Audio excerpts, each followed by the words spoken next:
Hey world, Macaron coming to you live from Rise Hong Kong 2018 in Hong Kong, and we're here with Kay. How are you doing today? Yeah, very good, thank you. Good to see you again. Yeah, absolutely. Really awesome to see you here. Yeah. Random chance. Random chance. We bumped in. You thought you saw my throw running around. Exactly, and I was like, I know that guy. It was awesome. So it's been about a month since I met you in Singapore. So tell us a little bit about what you do.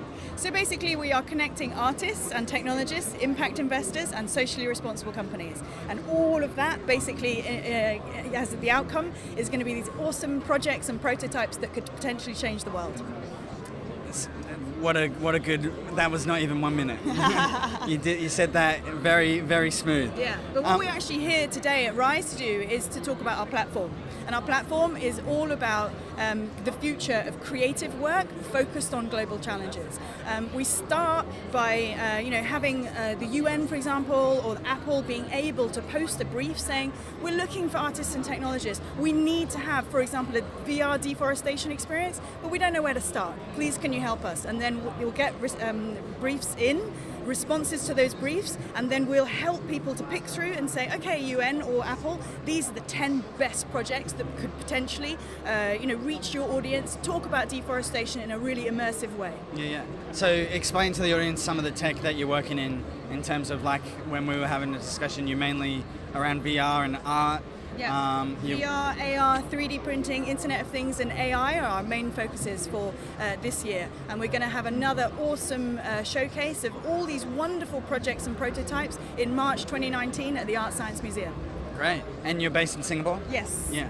So tell us a little bit about your journey prior to starting MeshMinds. So I'm a technology lawyer by trade, but also previously I was head of arts at the British Council. So I kind of mashed those two worlds together, connected all of the different people I know from the art world, but also the technology world. And that's how I've come up with this way of bringing these partners together. And what we're finding is, all of these big NGOs are really wanting to move into immersive media because people like Greenpeace are reporting that they're having doubling of donations when they just put a simple mobile VR experience at Glastonbury Music Festival. But they want to harness that, but they don't want to manage artists, or they don't know how to make this content. So that's where we're going to sit. We're going to be that enabling function.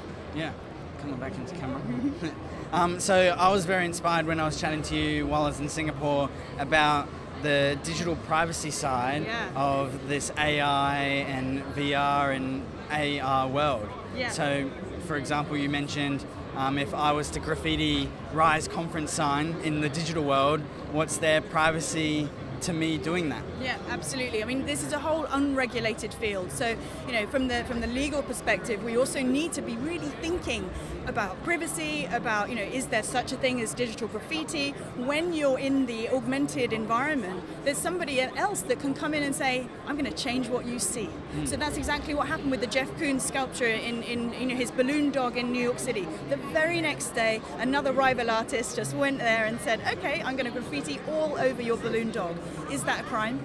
The virtual crimes? Yeah. It's a whole myriad of things that governments haven't even started to look at yet. Yeah, and it's like you speak about that, and it's like, oh, like that's everyone's so focused about creating and innovating, and then they haven't even considered that just yet. That's right. I mean, but also think about copyright, right? Yeah. So all of the things that are on poly.google.com, they're all created using the virtual tools, Google Tilt Brush, Google Blocks. But actually, a lot of people are allowing people to just download what they've got and start creating on top of that. Who's the ultimate owner? Is it, of that creation? So we're really, we need governments also and legislators to think through those problems for us so that the whole industry can grow and flourish. Yeah.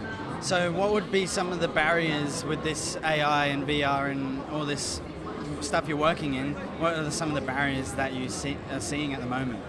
I think access to the tools, and that's why we're working with the technology partners to give us the technology. We can then seed it directly with artists who wouldn't otherwise be able to afford something like an HTC Vive set or an iMac Pro, and then give that to them for 4 to 6 weeks, let them test it out and guide them. Could you do a project that is really focused on the UN Sustainable Development Goals in some way? And we help them, we educate them, and then out of that come these beautiful ideas that we can amplify at the Art Science Museum. But really access to that technology and education is what we really need, especially in Singapore. Yeah.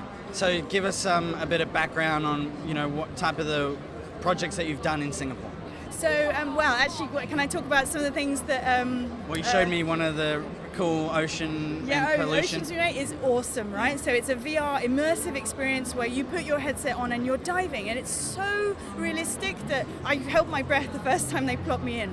But what happens is that they just, they make you relax and you're like enjoying the diving experience, but then they just, can you just reach out to that little piece of plastic there, ding, ding, and then, it's like, this is quite fun actually, but I'm cleaning the ocean at the same time. And then very quickly you realize you will never ever be able to finish the experience because you are absolutely overwhelmed and engulfed in plastic. And then they gently take you out and say, well done. You collected 35 pieces of the more than 5 trillion pieces of plastic in the ocean. And it's a call to action, so it's like sign the Beat Plastic Pollution Pledge, do something, stop using single-use plastics, so that's super powerful.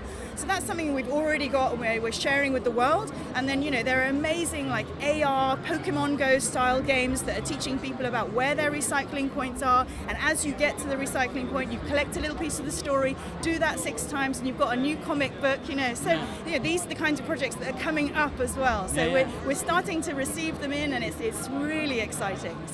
So there's not only a sense of positive impact and showing a problem that needs to be solved, but there's also the gamification side of things where showing positive impact and making it fun. Yeah, absolutely. It's a kind of mash between entertainment and education. Yeah. It's good. And, you describing the oceans one, it gave me shivers like right now, and I've already sort of got an understanding on what it is. And I've been trying to get a hold of it. So hopefully we'll make it happen, and I can showcase that to some other people, because I live right next to the ocean. So it's super like it. I want to look after the ocean. That's right. And in Australia, I think Woolies, one of our big shopping centres, have gone to biodegradable one-use bags. Yeah, absolutely. So you have to, so it's all happening. It's a everywhere. movement, right? Yes, absolutely. I mean, KFC Singapore has already banned it. McDonald's is looking into it. Starbucks, all of these people, they are getting behind this movement, and it's just about sharing that communication that we've got to do something. Stop looking away and to act. And VR creates that empathy. Absolutely right. Which is super powerful. Yeah. So is there any other sort of projects that you're excited about that you're working on that you want to share with anyone, or is it all classified and secret? Well, actually, people should put in their diaries if they're in Singapore on the 5th of August. We're going to be doing an awesome showcase with Andre Wee at the Apple Store, and he's going to teach us all about the sustainable future of Singapore. And it's going to be a super interactive session where people in the audience get an iPad Pro. They understand his process of how he creates these beautiful buildings, but then together as an audience, we're able to imagine the sustainable future of that building. So maybe the rooftop garden the car park moves away, and there's a rooftop garden, and there's the solar panels, and the big car park shrinks down, and you see these wonderful little electric car charging points and everything. So, but it's all moving as a GIF, right? So it's like super interesting. So that's what's coming up next, and then after that, please come down to our showcase in March at the Art Science Museum, 7th and 17th of March. Awesome. And so to sort of finish up the conversation in terms of ecosystems, tell us a little bit about Singapore ecosystem, and then what do you love about Hong Kong's ecosystem, and how do you find them different and exciting? In terms of technology? Yeah, or just in general, like the fields you're working in. Yeah, I mean, look, they're quite similar in sense of there's lots of like movement towards fintech and blockchain, all the usual buzzwords. What I'm really excited about in Singapore is that I just took part in the National Arts Council, the Art and Consequences of Collaboration. It was a session where they invited people from Australia to come over, because they've had a 30-year history of working with art and technology. There's an amazing organisation called Experimenta, for example, and the Australian Network of Art and Technology. And it was a brilliant session where we all shared about what the current state is in Singapore, really nascent, and a 30-year history of bringing together art and technology. So that's just happening now. That's the first ever session where the National Arts Council in Singapore is bringing together art and technology. And so that for us is fantastic. Yeah. Great. Well, I can hear the passion in your voice, for starters. Is there anything, key takeaways that you hope to get out of this event for you and for MeshMinds, or what are you looking forward to in the next sort of 6 months as well? So key takeaway was already happened this morning, where we saw the chief scientist of the United Nations Environment Programme talk about make a buck and save the planet. So harness all these awesome technologies that we're talking about around us now, blockchain, AI, all that stuff, but do it to save the planet as well.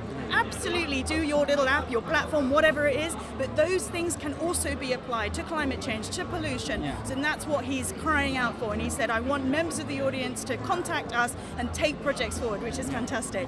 So, and then next 6 months, we're also going to be working more closely with the United Nations Environment Programme to amplify what we're doing. So I'm really looking forward to getting all of that signed off and moving forward. Yeah, problems worth solving. That's right. Yeah, awesome. Well, thanks for joining us, Kay. Thank you so much. Awesome to see you again. Yeah, and I'm not kidding. We got to nominate you for a TED Talk.